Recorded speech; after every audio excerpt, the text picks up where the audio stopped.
Hello बच्चों, welcome to my channel. आज मैं आपको इलिप्स का एरिया निकालना सिखाऊंगी, वह भी इंटीग्रेशन की हेल्प से। हम दीर्घवृत्त का क्षेत्रफल निकालना सीखेंगे समाकलन की मदद से।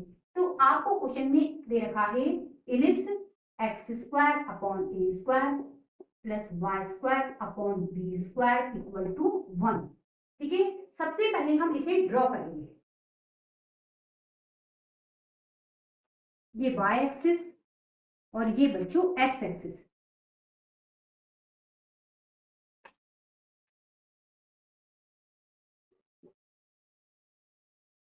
ये इलिप्स ड्रॉ हो गया। ये बच्चों ओरिजिन 0 0, ये डिस्टेंस ए, ये पॉइंट हो गया ए 0, ये डिस्टेंस बी, ये पॉइंट हो गया 0 बी, ये ए 0 तो इधर वाला माइनस ए 0, ये 0 बी तो इधर वाला 0 माइनस बी। अब बच्चों ध्यान देना, इलिप्स के ये चारों पार्ट सिमेट्रिकल होते हैं, इसलिए इनका एरिया भी इक्वल होता है। हम क्या करेंगे, हम सिर्फ बेटा इस वाले पार्ट का एरिया निकालेंगे और 4 से कर देंगे मल्टीप्लाई, तो पूरे इलिप्स का एरिया हमें पता चल जाएगा। अब बच्चों एरिया निकालने के लिए दो फॉर्मूले यूज होते हैं, इंटीग्रेशन y dx और इंटीग्रेशन x dx। ठीक है, इन दोनों में से कोई भी फॉर्मूला आप यूज कर सकते हो। यदि आप ये वाला फॉर्मूला यूज करते हो तो ध्यान दीजिए यहाँ y लिखा है, तो लिमिट किसकी लोगे, लिमिट लोगे बेटा x की। y लिखा है तो लिमिट x की लोगे। ठीक है, और यदि आप ये वाला फॉर्मूला यूज करते हो तो यहाँ x लिखा है तो लिमिट किसकी लोगे, y की। उल्टा होता है।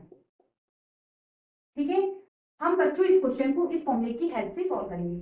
तो सबसे पहला काम, इस फॉर्मूले के लिए हमें क्या चाहिए, y की वैल्यू चाहिए। तो जो हम इस इलिप्स की इक्वेशन से y की वैल्यू पता कर लेते हैं।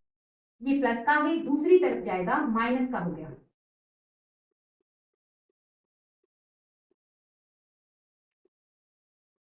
Y square upon B square, LCM निकाल लेते हैं। सिंपल तरीके से सॉल्व कर लेते हैं। आपको जैसे सॉल्व करना आता है आप वैसे ही सॉल्व कीजिए, सॉल्यूशन सेम बनेगा। ए स्क्वायर का 1 में मल्टीप्लाई ए स्क्वायर, ये माइनस 1 का एक्स स्क्वायर में मल्टीप्लाई एक्स स्क्वायर। ठीक है, बी स्क्वायर डिवाइड में है, दूसरी तरफ ले जाओगे मल्टीप्लाई में चला गया,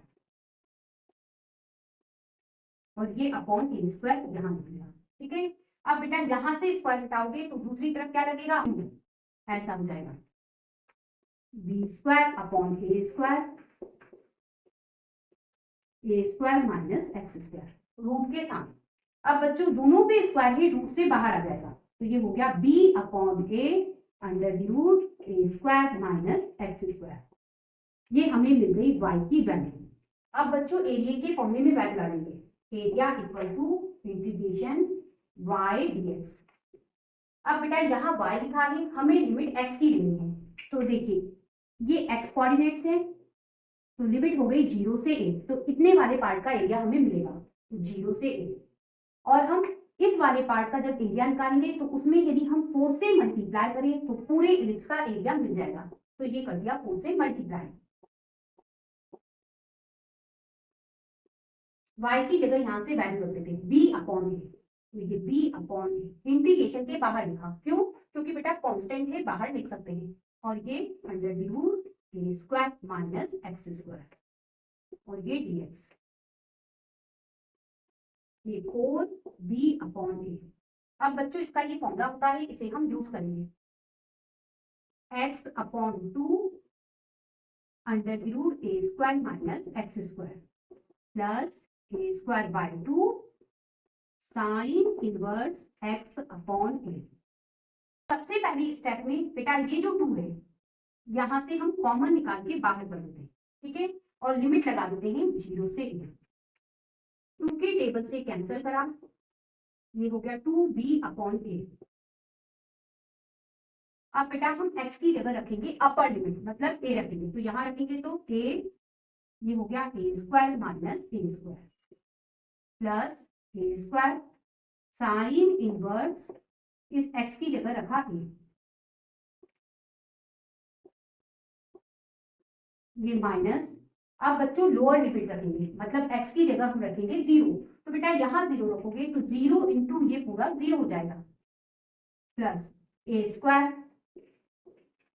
साइन इनवर्स, इस x की जगह भी रखा 0, तो ये 0 हो गया, ये हो गया a इक्वल टू 2b/a। देखिए ये 0 हो जाएगा, 0 का a में मल्टीप्लाई 0, तो अब आपके पास बचा a²। ये साइन इनवर्स 1 बचा, साइन इनवर्स 1 को बेटा आप लिख सकते हो π/2, ये माइनस। अब बच्चों इसकी बात कर लेते हैं, ये a², sine inverse 0, sine inverse 0 0 होता है, ये 2b/a, 2b/a, ये a² π/2, और ये 0 हो जाएगा। 2 से 2 कैंसल, एक a से एक a cancel, a b pi unit square. इस तरह से हमने एरिया ऑफ इलिप्स निकाला, वह भी इंटीग्रेशन की हेल्प से। नेक्स्ट क्वेश्चन के लिए फिर मिलते हैं, तब तक के लिए गुड बाय।